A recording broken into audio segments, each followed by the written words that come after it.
하나님, 지나온 한 주간에 우리의 삶을 선히 인도하심에 감사드립니다. 우리가 다시 한번 이 땅에서 우리의 위치를 확인하고 주의 선하심을 다시 한번 깨닫고 거룩한 평안 가운데 들어가기를 원합니다. 주님, 우리에게 다가오셔서 우리가 주의 백성임을 말씀하여 주시고 우리로 하여금 주 안에 살아가는 것이 얼마나 귀한 축복인지를 다시 한번 깊이 깨닫게 하여 주시옵소서. 오늘 이 시간에는 우리가 살핀 말씀들을 다시 한번 되새겨 보기를 원합니다. 말씀을 통하여 우리에게 주시는 하나님의 모습들이 얼마나 놀라운 것인지, 우리가 어떻게 반응해야 할지 우리로 하여금 이 시간 다시 한번 확인하게 하여 주시옵소서. 끝까지 선한 성령의 인도하심이 우리와 함께하여 주시옵소서. 예수 그리스도 이름으로 기도합니다. 아멘. 하나님의 말씀은 그분의 성품을 나타낸다. 하나님께서는 친히 당신의 무한하신 사랑과 긍휼을 반포하셨다. 모세가 주의 영광을 내게 보이소서 하고 기도하였을 때에 주께서 대답하시기를 내가 나의 모든 선한 것을 내 앞으로 지나가게 하리라고 하셨다. 이것은 곧 주의 영광이다. 주께서 모세의 앞을 지나시며 반포하셨다. 여호와로라 여호와로라, 자비롭고 은혜롭고 노하기를 더디하고 인자와 진실이 많은 하나님이로라. 인자를 천대까지 베풀며 악과 과실과 죄를 용서하나 그가 노하기를 더디하시며 인애가 크신 것은 그가 인애를 기뻐하시기 때문이다. 하나님께서는 하늘과 땅에 있는 무수한 증거로서 우리의 마음을 당신에게 붙들어 매셨다. 천연계의 사물을 통하여 또는 사람이 그 마음으로 체험할 수 있는 그윽하고 부드러운 인간적 결연을 통하여 하나님은 당신을 우리에게 나타내려 하셨다. 그러나 이러한 것도 그 사랑을 나타내기에는 충분치 못하다. 이러한 모든 증거가 있음에도 불구하고 선의 대적은 사람의 마음을 어둡게 하였으므로 사람들은 하나님을 공포심으로 대하고 또 하나님을 가혹하고 용서하지 않는 이로 생각하게 되었다. 사탄은 사람으로 하여금 하나님을 엄혹하게 처단하는 자와 같은 분으로 생각하게 한다. 또한 사탄은 조물주는 사람들의 허물과 잘못을 찾아내어 저들에게 벌을 주려고 질투하는 눈으로 항상 주목하는 자처럼 보여준다. 예수께서 인류 가운데 거하시려고 오신 것은 하나님의 무한하신 사랑을 세상에 나타내심으로써 이 같은 어두움을 걷어내기 위함이었다. 우리는 이번 한 주 동안의 교과의 내용을 통하여 사랑과 공의가 하나님의 정부의 기초가 된다는 사실을 배웠습니다. 이 두 가지의 개념은 어떤 면에서 상반되는 것처럼 보이지만은 이 두 가지는 조화되는 성경의 원칙임 또한 알게 되었습니다. 하나님께서 베푸시는 사랑의 모든 곳에는 공의가 이루어진다는 것을 우리는 기억해야 합니다. 또한 우리는 말씀 가운데 하나님께서 전적으로 선하고 의로우신 분임을 알았습니다. 그분께서는 무오하신 하나님이 되십니다.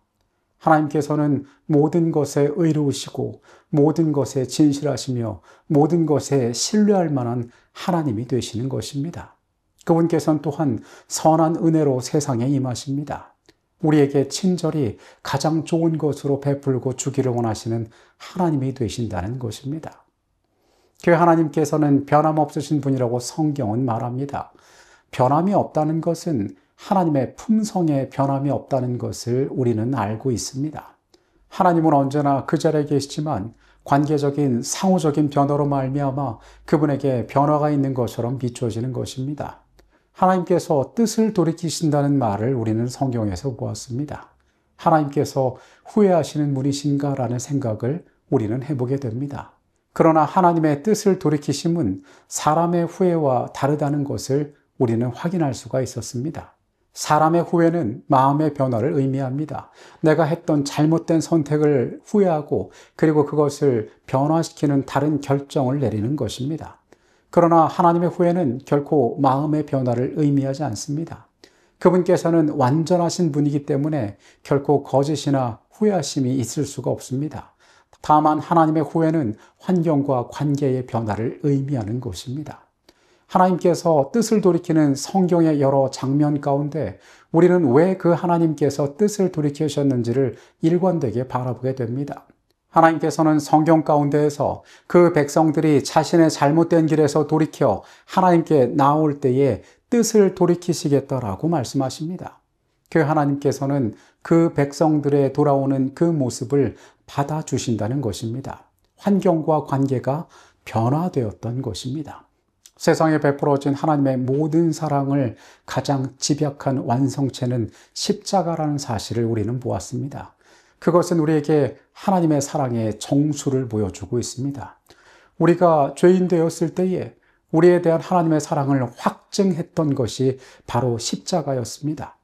이 십자가에서 부어진 놀라운 사랑은 우리의 상상을 뛰어넘는 것입니다.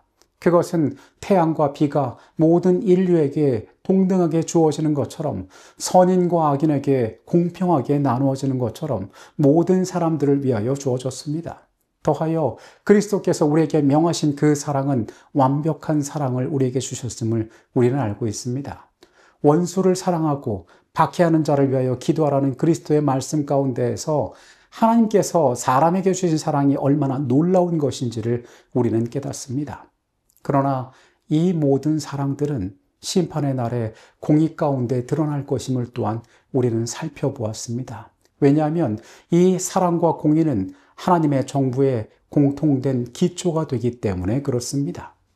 시대의 소망의 내용입니다. 그리스도께서는 당신의 생애와 죽음을 통하여 하나님의 공의는 그분의 자비를 손상시키지 않을 뿐 아니라 죄는 용서받을 수 있고 하나님의 율법은 의로우며 온전히 순종할 수 있다는 사실을 입증하셨다. 율법에 대한 사단의 비난은 반박을 당했다. 하나님께서는 인류에게 당신의 사랑의 명백한 증거를 주셨다.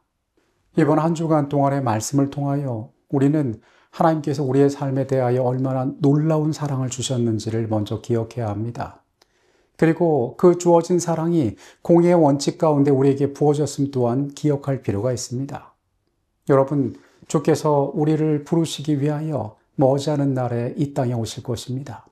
그때 우리는 그분을 찬양하고 그분께 감사하는 자리에 함께 있어야 하지 않겠습니까? 하나님께서 여러 모습으로 우리에게 나타나시고 우리에게 부어주신 사랑은 온전하시고 변함없는 것이었습니다. 하나님께서는 이 땅이 가지지 못한 아름다운 것들을 가지신 분이십니다. 변함이 없으신 모든 것을 아시는 온전하신 그분께서 언제나 우리를 기다리고 계심을 우리는 기억해야 합니다. 하나님의 후회는 사람의 후회와 다릅니다. 그분께서 변함없이 우리를 위하여 그 자리에서 언제나 같은 모습으로 신실하게 기다리시지만 우리가 반응하지 않을 때에 우리는 그 사랑을 이룰 수 없음을 우리는 깨달을 필요가 있습니다. 사랑과 공의는 동시에 이루어지게 되어 있습니다. 이 아름다운 가치가 하나님의 나라의 기초가 되기 때문에 그렇습니다. 오늘 그 하나님을 깊이 마음으로 깨닫고 그 아름다운 사랑에 하나님의 방법대로 반응하는 주의 백성들이 되기를 바라면서 모든 시간을 마치겠습니다. 기도하시겠습니다. 하나님, 우리의 생애 가운데 아름다운 모습으로 역사하여 주심에 감사드립니다. 주님께서 십자가에서 보여주신 그 아름다운 사랑이 우리에게 얼마나 놀랍게 주어졌는지를 다시 한번 깨닫습니다. 또한 공의를 사랑하시는 공의의 원칙 가운데 세워진 하나님의 나라의 법칙을 또한 우리는 깨닫습니다. 주님, 사랑과 공의가 입맞춘 십자가가 우리의 매일의 명상의 주제가 되게 하시고 그 놀라운 사랑이 나의 삶을 이끄는 능력이 되게 하시고 그 아름다운 것들을 전하는 일이 우리의 사명이 되게 하여 주시옵소서. 주의 아름다우심을 늘 간직하기를 원합니다. 주님, 우리의 마음속에 그렇게 깊이 다가오셔서 모든 것들을 새롭게 하여 주시옵소서. 이 시간에 우리와 함께 하셨음에 감사드립니다. 예수 그리스도 이름으로 기도합니다. 아멘.